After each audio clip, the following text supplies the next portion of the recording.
So we're going to bring our next act to the stage, Mr. Matt Dodson, with some comedy for us. Thank you. It's going to be tough to follow Miss Jacqueline. That was pretty good.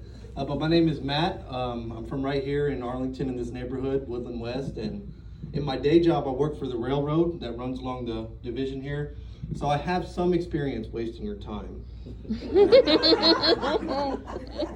So I've never done anything like this before. It's my first time, and when my wife told me about the open mic, I just could not pass up an opportunity to tell jokes next door to the washateria, in between copies of Cat in the Hat and Harry Potter. So this is pretty good.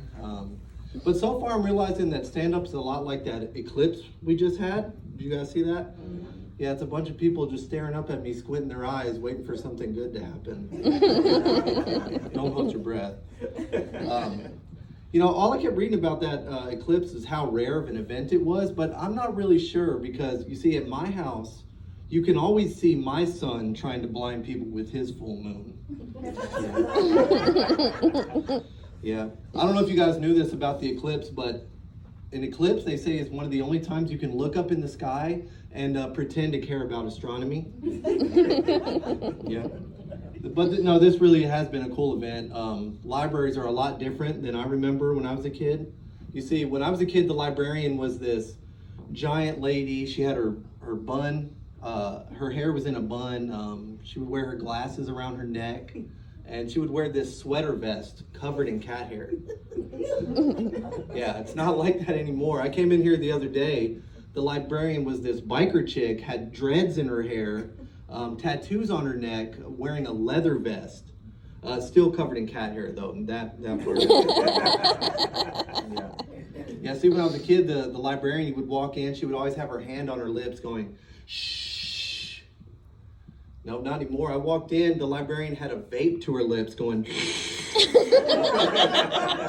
I didn't really think that was appropriate. I went to the library downtown. Have you guys been there? It's pretty cool. It's huge. I walked in. I saw this group of kids. They were looking at this machine, and it was printing in 3D. Have you seen that? Yeah. See, when I was a kid, the only thing we would stare at was the giant librarian in her triple Ds. So it has been a.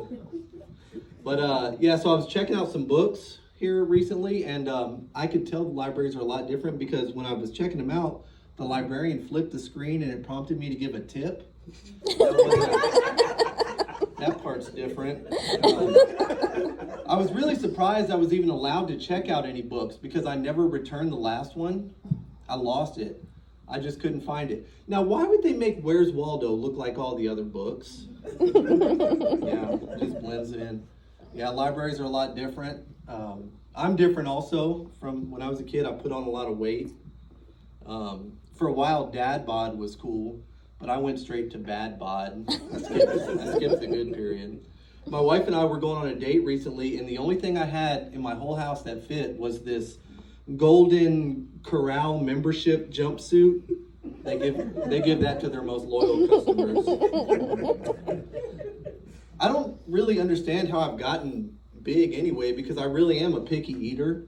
I don't like tomatoes, but I like tomato sauce. I don't like onions, but I like onion rings. I don't like cucumbers, but I will sit on them. Oh yeah, it's tough at my house. My dog doesn't know I'm fat, so he just wonders why I won't take him on a walk. He's just sad. Yeah, but something I know now that I didn't know when I was skinny, and a lot of skinny people don't think about this. Like if I'm over at a friend's house, before I can sit in a chair, I have to look at that chair and I really have to determine if it has a clear path to the kitchen so I can get snacks. Yeah. But getting big, it's not all bad. I've noticed that ever since I put on weight, I have just an incredible sense of direction. I was at this QT recently, filling up my gas tank and my stomach because they have great pizza there. And this lady came up to me saying, "Sir, do you know how to get to the mall?" And I knew exactly how to tell her. I said, "Okay, you're going to want to go down this street till you get to the Jack in the Box. You take a left, you're gonna pass 2 McDonald's. Take a right, you're gonna pass a Whataburger and a Wendy's, and then you know that new Portillo's there? It's gonna be across the street. So she was able to find it. Yeah, I'm getting big. I'm getting big. It's bad. My metabolism has slowed down. My cholesterol has went up. My waistline has went out, and my hairline is just gone.